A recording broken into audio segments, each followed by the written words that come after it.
Obrigado, pastor. Graças e paz. Para mim é uma honra estar nesse púlpito, a qual o príncipe dos pregadores dos nossos dias, né, sempre pregava, e substituí-lo, para mim é uma honra. Não se preocupem, eu sei que a maioria dos irmãos que estão aqui não estão por causa que querem saber do resultado da festa de Israel. Querem porque estão aqui porque vieram para a ceia da unidade, que amam a sede, né? Não estava nem lembrando da festa de Israel, lembrou agora que eu falei, né? Então não tem problema de eu esticar a pregação até depois das 10, não tem não, né? Assim, para esperar, porque o resultado só vai vir no final. Não tem problema não, né, irmãos? Vamos abrir as nossas Bíblias lá em Efésios, capítulo 4, carta de Paulo aos Efésios. Tema que nós estaremos refletindo nessa noite é muito providencial por conta do culto da ceia da unidade, né? E porque há um lema que a gente sempre cita, que é juntos somos mais, né? Juntos somos mais. E apesar de que muitas vezes na festa de Israel o clima de rivalidades, né, se acirra, mas nós somos do mesmo corpo, estamos servindo ao reino de Deus. Amém? Então quero tratar nessa noite o tema, o desafio de sermos um para sermos uma multidão. O desafio de sermos um para sermos uma multidão. Eu queria que você repetisse isso para o seu vizinho. O desafio de sermos um para sermos uma multidão. Amém? Efésios capítulo 4, verso 1 em diante. Quem encontrou, diga amém. Quem não encontrou, diga me espera. Aleluia. Efésios capítulo 4, verso 1 em diante. Vamos lá. Rogo-vos, pois, eu, o prisioneiro no Senhor, que andeis de modo digno da vocação a que fostes chamados, com toda a humildade e mansidão, com longanimidade, suportando-vos uns aos outros em amor, esforçando-vos diligentemente por preservar a unidade do Espírito no vínculo da paz. Há somente um corpo e um Espírito, como também fostes chamados numa só esperança da vossa vocação. Há um só Senhor, uma só fé, um só batismo. Um só Deus e Pai de todos, o qual é sobre todos, age por meio de todos e está em todos. Amém? Vamos orar. Eterno e soberano Pai, que nessa noite o Teu Espírito possa iluminar o nosso entendimento, abrir o nosso entender, nossa capacidade de entender, o Senhor possa dilatar as nossas percepções e que nós possamos nos aprofundar no conhecimento de Tua palavra. Que assim seja, em nome de Jesus. E você que concorda comigo diz? Amém. Amém. Podeis assentar, por favor. Podeis assentar. O desafio de sermos um. Santo Agostinho dizia uma coisa muito interessante. Ele dizia, nas coisas essenciais, unidade. Em coisas não essenciais, liberdade. Em todas as coisas, o amor. Existem coisas que nós não podemos abrir mão e que nós temos que estar andando no mesmo passo, ter o mesmo entendimento e não negociar isso e não abrir mão disso. Existem outras coisas que não são tão essenciais, e nós temos que dar a liberdade. E uma das coisas, e uma das características mais belas que eu via no pastor Darkson, e via no ministério a qual Deus usou ele para abrir, é essa liberdade. Ele chegava a dizer que muitas vezes num culto você via uma irmãzinha que usava a saia até o pé, e achava que aquilo era que devia ser, era santidade, andar com a saia até o pé. A outra não, do lado estava com uma calça. E as duas estavam louvando ao Senhor e se abraçavam e louvavam ao Senhor. E não tinha aquela de julgar uma a outra, dizer que a outra estava certa e a outra estava errada. Essa beleza nós não podemos perder. Essa singularidade, essa característica do Vale de Bênção nós temos que conservar. Esse respeito ao outro, né? As diferenças, né? As diferenças. Jesus em João capítulo 17, em sua oração sacerdotal, pelos seus discípulos, não somente por aqueles que viviam com ele naquela época, mas por todos nós também, porque no verso 20, ele vai dizer que ele ia orar tanto por aqueles como aqueles que o Pai ainda ia dar a ele. E no verso 21 ele diz uma coisa interessante, e eu gostaria de chamar a sua atenção. Não precisa abrir o versículo, João 17, 21 diz assim: para que todos sejam um, como tu, ó Pai, o és em mim e eu em ti, que também eles sejam um em nós, para que o mundo creia que tu me enviaste. Querido, olha o que Jesus acabou de afirmar. Ele chega a colocar a credibilidade de sua missão em nossa unidade. Ele chega a declarar, através desse versículo aqui, que as pessoas iam crer que o Pai o enviou se nós fôssemos um. Se nós andássemos em unidade. Se nós estivéssemos no mesmo espírito, no mesmo coração.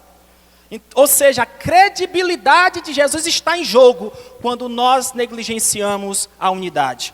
Quando nós negligenciamos certos cuidados para conservar a comunhão entre os irmãos.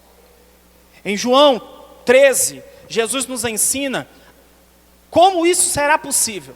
Como será possível a unidade? João capítulo 13, verso 34 e 35, ele diz: um novo mandamento vos dou, que vos ameis uns aos outros, como eu vos amei a vós, que também vós outros a outros vos ameis. Veja como isso é interessante. Esse é o parâmetro, irmãos. É amar a Deus. E é interessante que Agostinho também falava que ele dizia assim: ame a Deus e faça o que você quiser. Ame a Deus e faça o que você quiser. Porque se eu amo a Deus verdadeiramente, eu vou querer agradá-lo. E eu sei que de uma das maneiras melhores de agradar a Deus é amar meu próximo. E outra coisa, a melhor coisa não é amar a si próprio, é amar a Deus. O melhor ato de amor a si próprio é amar a Deus, porque quando amo a Deus, eu me relaciono com Ele. E quando eu me relaciono com Ele, eu sou abençoado por Ele. Eu sou protegido por Ele. Eu sou beneficiado por Ele. E dessa forma, eu serei mais feliz. Quando nós cumprimos esse mandamento, e no verso 35 ele diz: nisto todos conhecerão que sois meus discípulos. Se falar línguas estranhas? Verso 35 do capítulo 13 de João, ele diz: nisto todos conhecerão que sois meus discípulos. Se cantar louvor, se pregar, se falar em línguas, se profetizar, não. Porque às vezes uma pessoa talvez não entenda uma pregação. Talvez a pessoa escute o louvor e não goste. Talvez a pessoa escute alguém entregando uma revelação ou falar em línguas estranhas e não vai entender nada, porque nem a gente entende. Mas se você amar, todos vão entender, porque todos querem ser amados. E ele diz: sabe como é que todos vão reconhecer vocês como meus discípulos? Se amardes uns aos outros. Ou seja, o mundo precisa ver a igreja se amando. Quando nós cumprimos esse mandamento, o mundo saberá que somos verdadeiramente discípulos de Jesus. Que verdadeiramente somos seus filhos. Que quando o mundo olhar para a igreja, olhar para esse bairro, olhar para essa igreja, quando o bairro onde a sua igreja está inserida, olhar para a igreja, a sua igreja, quando a sua família, os seus familiares, que ainda não conhecem Jesus, olhar para você e ver o amor de Jesus, quando os teus vizinhos olhar para você e ver o amor de Jesus, se eles conseguirem ver Jesus em nós, aí as pessoas vão reconhecer que Ele é Senhor. Jesus disse isso: que brilhe a vossa luz diante dos homens, e os homens vejam a vossa luz brilhando, e glorifique o Pai que estás nos céus. Glorifique o Pai que está nos céus. Então precisamos viver aquilo que tanto pregamos. Amém? Agora vamos para o texto em si. Efésios capítulo 4, verso 1. No início ele diz, rogo-vos. Rogo-vos. Rogar é pedir com insistência, é clamar. Era algo que parece consumir muita atenção do apóstolo Paulo. A unidade da fé. Ele insistiu muito, não somente aqui em Efésios, mas em outras de suas cartas. A unidade era um tema recorrente na fala de Paulo. No verso de número 1 ainda, ele diz, modo digno de vocação. Rogo-vos, pois, eu, prisioneiro no Senhor, que andeis de modo digno de vocação. Paulo ensinou como Deus resgatou os judeus e não judeus, nos primeiros capítulos de Efésios, para um novo e maravilhoso relacionamento com Ele. E como a sua igreja, que é a união de todos os cristãos da terra, não uma denominação, deveria viver diante desses benefícios.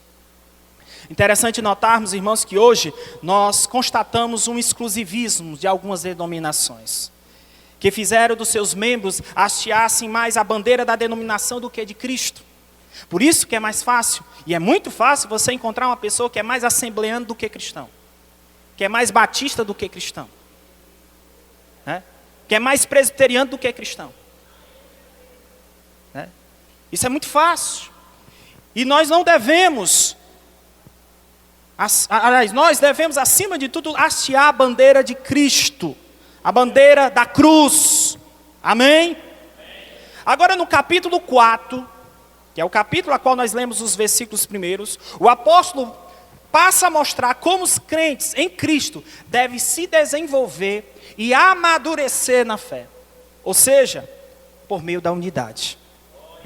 Meu irmão, não tem para onde fugir. Você pode cuspir fogo, você pode dar estrelinha, você pode ser a pessoa que Deus usa com revelação, com revelamento, com profetado, não importa. Se você não buscar conservar a unidade do corpo de Cristo, e se você não ver na comunhão um ambiente que fomenta o crescimento espiritual, você não crescerá. Ou seja, trocando em miúdos, você precisa do seu irmão para crescer. Por mais maduro espiritual que você pareça. Ou seja, então, irmãos, deveríamos lutar para preservar a unidade, como ele disse. Pois Deus, em sua sabedoria, amarrou-nos uns aos outros. Ele diz no verso 3, lá no verso 3, olhe para o verso 3. Está vendo aí a palavra vínculo? Está vendo aí a palavra vínculo? Essa palavra vínculo significa aquilo que é amarrado junto. Pacote. Ou seja, meu irmão, não tem para onde fugir. Tu pode até não gostar do teu irmão, mas tu foi amarrado junto com ele. Tu vai para o mesmo céu que ele. Não tem para onde fugir. Então Deus fez da comunhão o meio pelo qual vamos crescer. Somos chamados a viver uma vida de tal modo exemplar que o mundo não possa negar que somos filhos de Deus e cidadãos do céu. Os cristãos têm a máxima responsabilidade, irmãos, de evitar que a unidade da igreja, produzida por Deus, mediante o sacrifício expiatório de Cristo, seja de alguma forma perturbada ou difamada. Quando não fazemos isso, estamos desperdiçando o sacrifício de Cristo. Porque tenho que entender, irmãos, que Cristo morreu também pelo meu irmão. Cristo não morreu só por mim. E eu tenho que entender que Cristo morreu não somente por mim, mas pelo meu irmão que está do lado. E eu posso até não ir com a cara dele, mas Cristo morreu também por ele. E eu tenho que lutar por ele, eu não posso desistir dele, amém? Glória a Deus. E aí, irmãos, no texto que lemos, Paulo vai listar algumas qualidades, alguns elementos necessários, indispensáveis para a construção da unidade na igreja. A partir do verso 2, ele vai, aliás, o verso 2 diz assim: com toda humildade, diga humildade, e mansidão, diga mansidão, e longanimidade. Elementos indispensáveis e necessários para a construção da unidade no seio do corpo de Cristo. Vamos na sequência. Humildade. Diga humildade novamente. Humildade é o sentimento que leva a pessoa a reconhecer suas próprias limitações.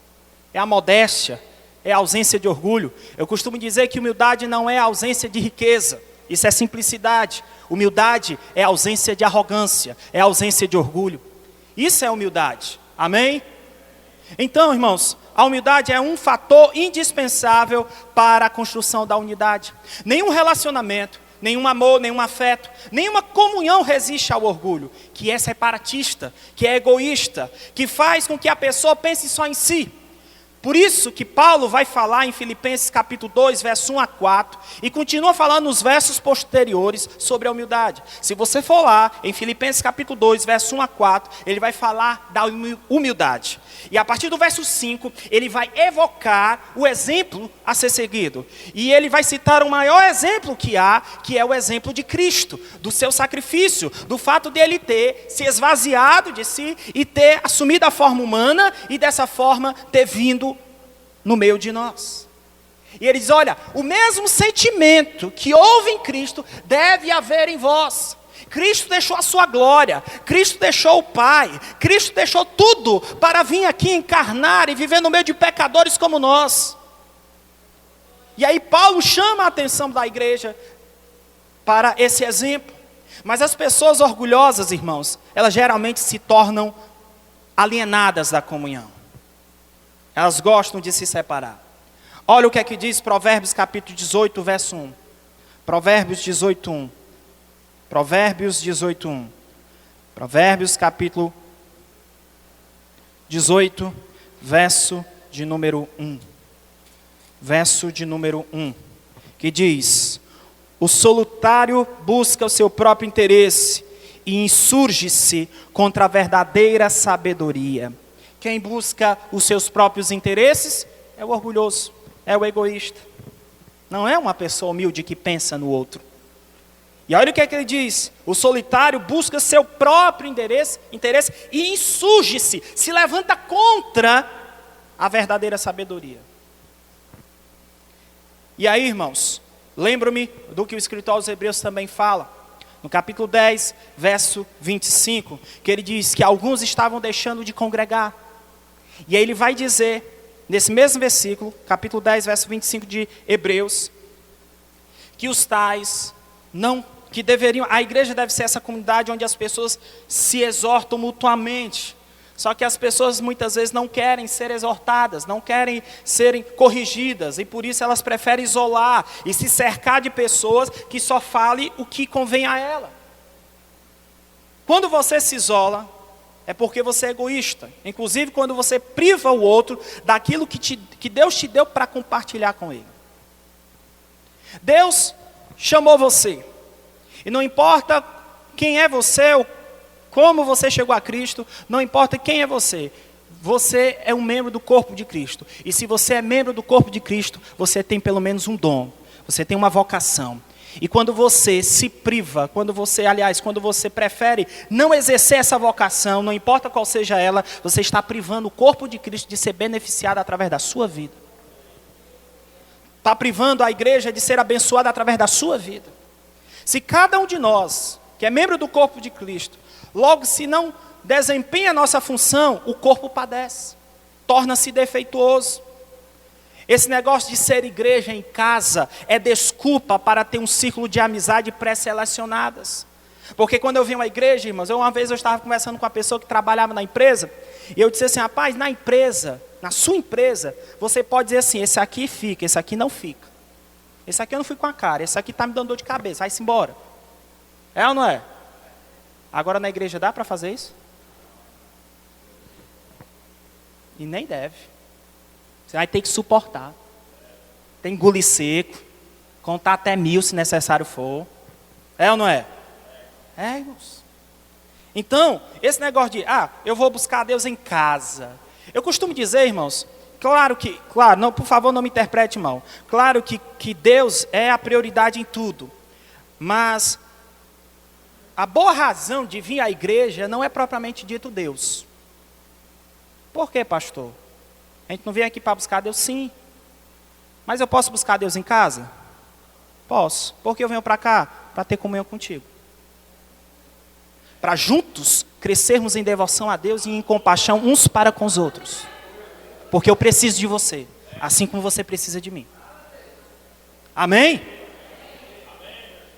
Philip Yancey, no livro Igreja Porque Me Importa, ele dizia assim: muitos saíram da igreja por não suportarem a hipocrisia de alguns.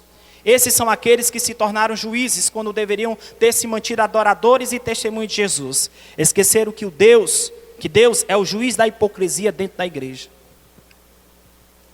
Essas pessoas que julgamos hipócritas, falhas, na verdade, irmãos, são vasos que estão na mão do oleiro e que Deus tem conhecimento delas.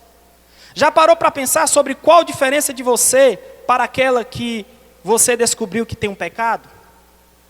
Qual é a diferença entre você e aquela outra pessoa que descobriu o pecado veio à tona? A diferença é que o pecado dele foi descoberto, o teu não. É ou não é? E outra coisa, como Carlinhos Queiroz falava, isso significa também que você é um ótimo pecador. Porque você peca tão bem que ninguém descobre. O outro peca tão mal que descobriram logo. É ou não é? É, irmãos. É profissional do ramo, né, pastor Ramo?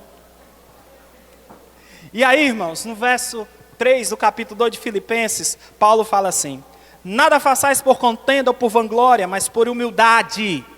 Cada um considera os outros superiores a si mesmo. Aí é difícil.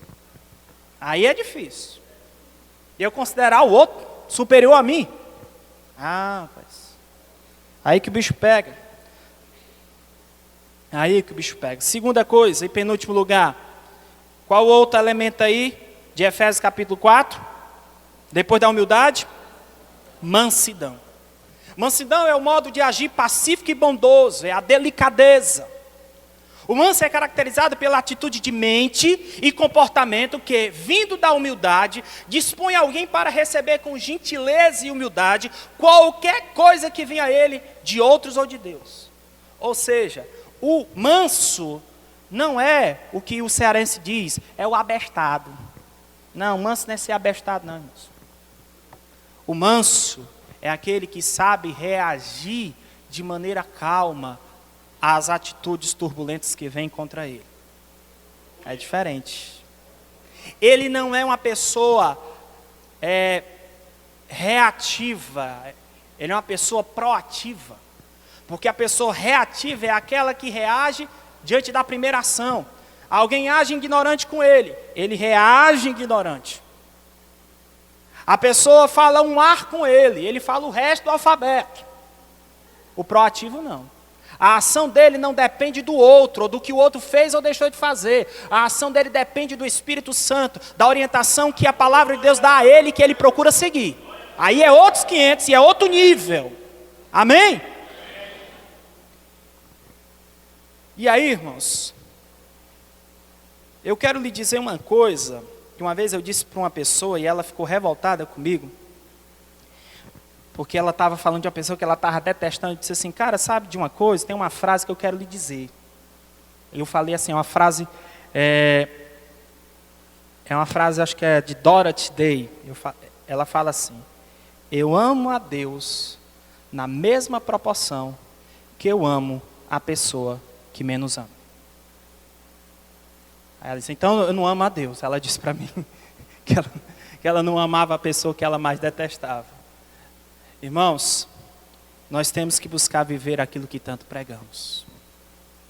Senão, é melhor a gente fechar a igreja e ir para casa.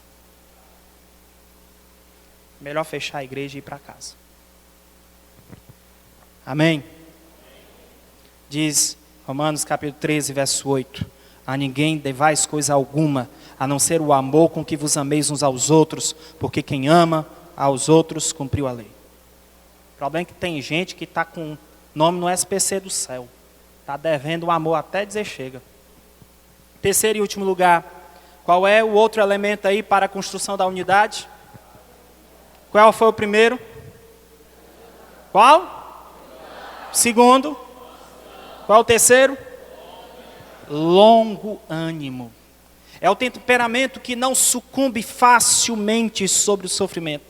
É o olha, escute isso aqui. É o autodomínio que não retalha apressadamente o erro. Sabe aquela coisa, irmão, que a gente vê o outro, a gente julga logo, a gente aponta logo, a gente já quer colocar o outro para o quinto dos infernos. Porque crente gosta de botar a gente no inferno, viu? Pensa, crente gosta, meu irmão.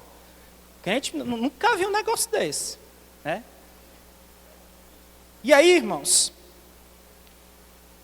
a longanimidade é o temperamento que não sucumbe facilmente sobre o sofrimento. É fácil viver em unidade? Não. Sofremos muitas vezes? Sim. Mas só quem é corajoso decide aceitar o desafio da unidade. Então, irmãos, nós devemos possuir essa característica, essa lentidão em punir os pecados dos outros, em acusar, em julgar. Olha, o longânime é aquele que persiste com paciência, constância e perseverança pelos outros. O problema é que desistimos muito fácil uns dos outros. Facilmente. Há uma grande inaptidão para se relacionar nos dias de hoje. Isso começa na família. Preconceitos facilmente são criados e alimentados no seio da igreja. Esquecemos, irmãos, o que Paulo fala no verso 2. Vai lá para o verso 2. Lá para o verso 2 de Efésios capítulo 4. Já estou terminando. Efésios 4, 2. Ele diz assim: com toda humildade, mansidão e longanimidade, suportando-vos. Essa palavra, no grego, anexomai, não sei nem se eu estou lendo o grego de verdade, tem um sentido de suportar. E esse sentido de suportar no grego, usada por Paulo aqui, é de ajudar o outro a completar um processo, um percurso. Ou seja, todos nós estamos no processo. Deveríamos carregar uma placa na nossa cabeça, em obras. Você está em construção. Deus está lhe aperfeiçoando. Você não é perfeito, e nem o seu irmão. Por isso nós devemos ajudar uns aos outros nesse processo. Temos que ajudar aqueles que se parecem menos com Jesus a completar o processo de santificação. Mas até ele amadurecer, até o irmão amadurecer, nós temos que suportar. Ricardo Agreste, no seu livro Igreja Tô Fora, ele diz assim: a igreja é uma comunidade comprometida com a obra de Deus na vida daqueles que a ela se achega. Deus tem um plano na sua vida? Sim. E se Deus tem um plano na sua vida, eu como parte dessa igreja, eu devo me comprometer a ajudar esse plano a se concretizar na sua vida e vice-versa.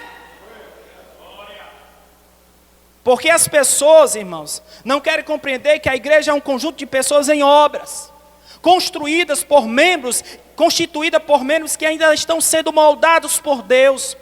Não podemos cobrar perfeição de ninguém. Ela é imperfeita e continuará assim enquanto eu for membro dela.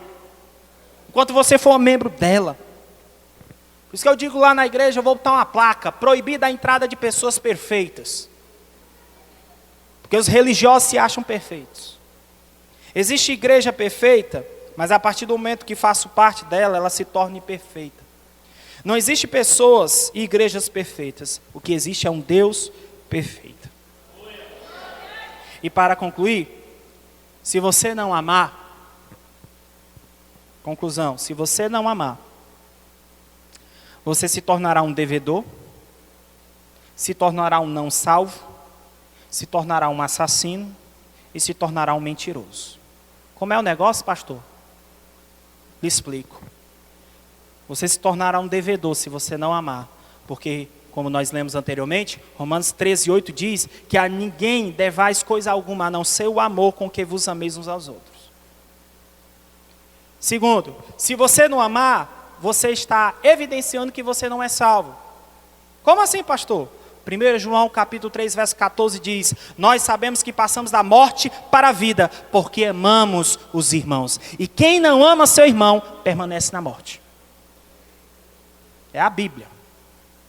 Terceiro, se você não amar, você é um assassino.